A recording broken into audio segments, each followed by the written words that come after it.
Summer is here, and in today's video I'm going to be showing you how I made these garden planters. It's an easy DIY project that anyone will be able to do. For this project you'll need some timber such as decking boards, rough sawn timber or gravel boards.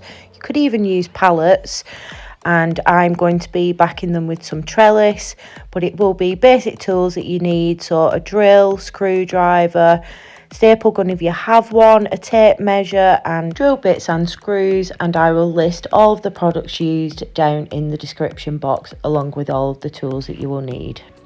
Once you've decided on the size of your planters, you will need to cut all of your timber to size.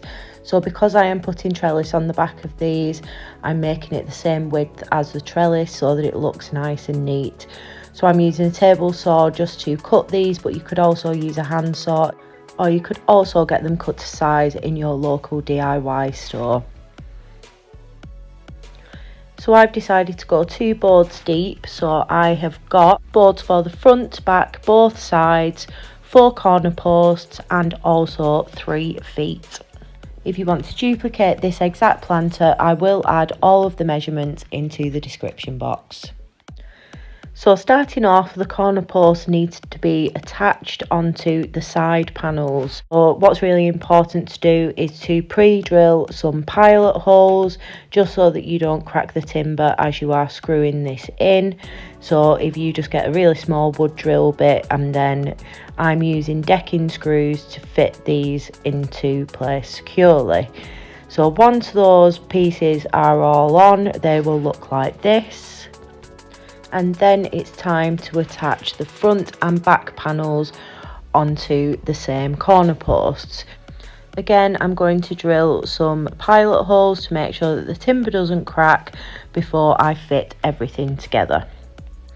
At this point I was making sure that I was drilling in the right place because the screws need to be going into the corner posts, and you need to try and make sure that your screws aren't going to be hitting the existing screws that have already been screwed in.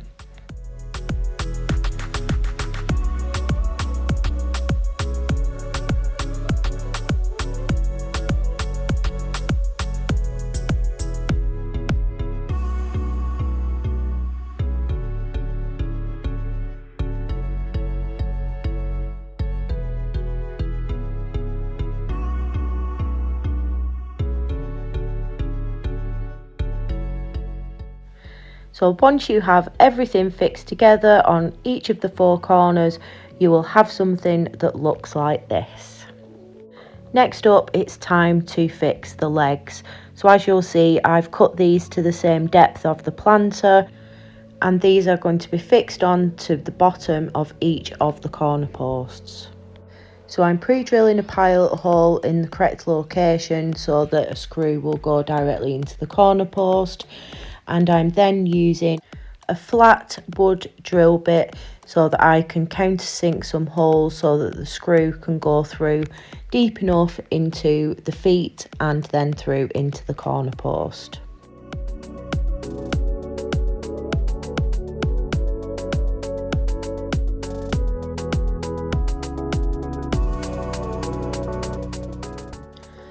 Once everything's screwed in, it's a good idea just to give it a little check to make sure that it's nice and secure.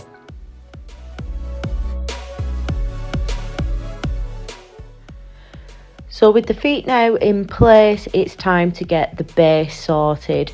So I'm just using the decking boards again, and I want to cut out some pieces just around the corner posts just to push in a little bit. It's a good idea to have some drainage in here, so if you are going to be filling it all the way in, make sure that you drill some holes through, but I'm going to be leaving gaps in the middle and on either side, and I'm just going to screw these into place on the bottom as well, and the screws will be going into each of the feet.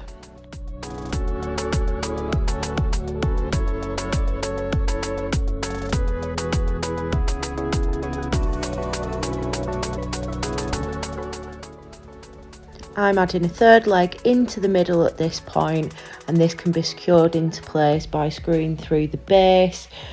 This isn't necessarily dependent on the size of your planter, but if you are going to be putting a lot in there, it's a good idea just to help the longevity of it, just to keep the base that little bit more secure.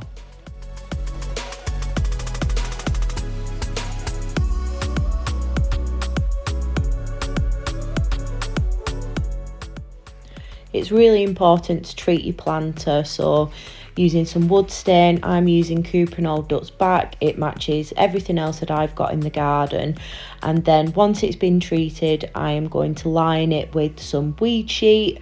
You could use plastic bags, but something that's going to last and obviously stop all of the soil coming out. So I've used the weed sheet and also some staples to get this secured into place.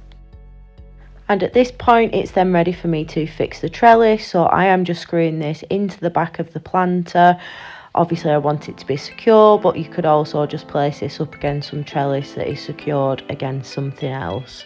And then the fun bit, you can get to planting. So get it filled with some soil and your favourite plants and just watch your space brighten up out in your garden. I hope that you found this video useful and that you have a go at making your own garden planters. It will save you a fortune and really brighten up your space. Thanks very much for watching, and I will see you in my next video.